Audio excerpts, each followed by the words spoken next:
chez le psychanalyste, psychanalyste. Depuis tant que j'essaye.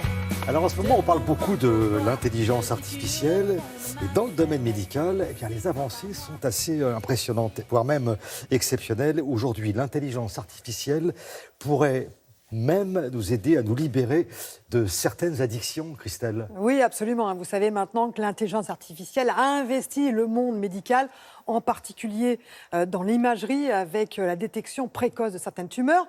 Mais maintenant, eh bien, l'intelligence artificielle pourrait permettre de détecter certaines dépendances grâce à un psy virtuel. Un psy virtuel avec qui vous pourriez converser et parler, par exemple, de vos habitudes avec l'alcool ou la cigarette. En fait, l'objectif, c'est de détecter le plus tôt possible une dépendance. C'est économique, c'est efficace. Alors, nous avons eu la chance de rentrer dans le centre de recherche sur le sommeil et l'addiction à l'Université de Bordeaux, où on travaille sur la e-technologie, justement, dans la prise en charge de l'addiction. La caméra a pu rentrer dans ce centre protégé. Profitez-en, voici ce qui s'y passe.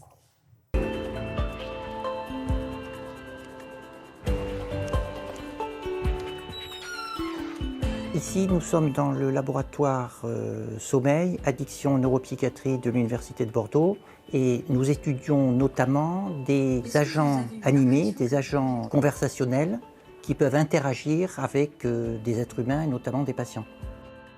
Les agents conversationnels, ce sont des personnages animés, comme des personnages de dessins animés, mais qui ressemblent à des êtres humains et permettent d'interagir comme si on converse avec une personne réelle. À quoi peuvent servir des personnages animés par des machines, comme ça? Eh bien, c'est pour assurer certaines tâches qui nécessitent d'être très automatiques et très systématiques. Dans ces situations, les professionnels humains ne performent pas toujours bien, alors qu'au contraire, ils performent très bien dans des tâches plus subtiles et complexes où un cerveau humain est absolument indispensable. Concrètement, ça se passe comme un interview avec une personne réelle, sauf que c'est l'agent animé qui assure cette interview et permet du coup de faire un dépistage des addictions, et notamment dans ce qui nous concerne ici, l'alcool et le tabac. Rassurez-vous, pour moi aussi, c'est assez inhabituel d'être une psychiatre virtuelle. Je serai très à l'écoute de vos réponses. Tout d'abord, êtes-vous bien installé? Oui. Avez-vous déjà fumé une cigarette ou consommé du tabac au moins une fois au cours de votre vie? Oui. D'accord. Pourriez-vous me dire, en moyenne, combien de verres d'alcool vous buvez par jour? Je vous demande de me répondre en nombre de verres standards, comme ceux servis dans les bars.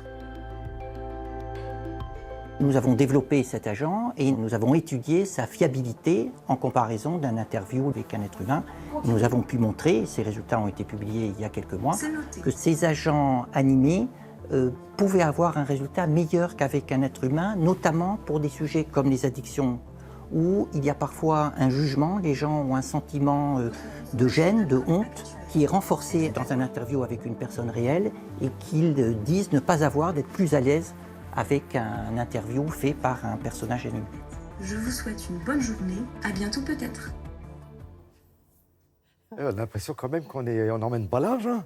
Ah non, mais on est Vous en avez train les de... deux mains sur la table, là, comme ça. J'étais très sérieuse, oui. Avez-vous des problèmes avec l'alcool? Il faut faire attention. Alors, résultat... Mais c'est vrai que c'est intéressant parce qu'on va peut-être dire plus à un psy virtuel qu'à un vrai psy qui pourrait éventuellement nous juger, même si ce n'est pas le cas. Il faut rappeler quand même que 10% des gens qui présentent une addiction sont dépistés. 90% des gens qui sont dépendants de quelque chose ne sont pas dépistés. C'est pour cette raison que cette psy virtuelle permettrait de façon économique et efficace de mettre en évidence une dépendance et après, évidemment, une prise en charge par un spécialiste. Voilà, donc l'objectif après, c'est d'avoir ce type de psy virtuelle sur votre smartphone pour pouvoir le faire tranquillement à la maison. Bon, on en reparlera un petit peu plus tard, Christelle. Merci beaucoup.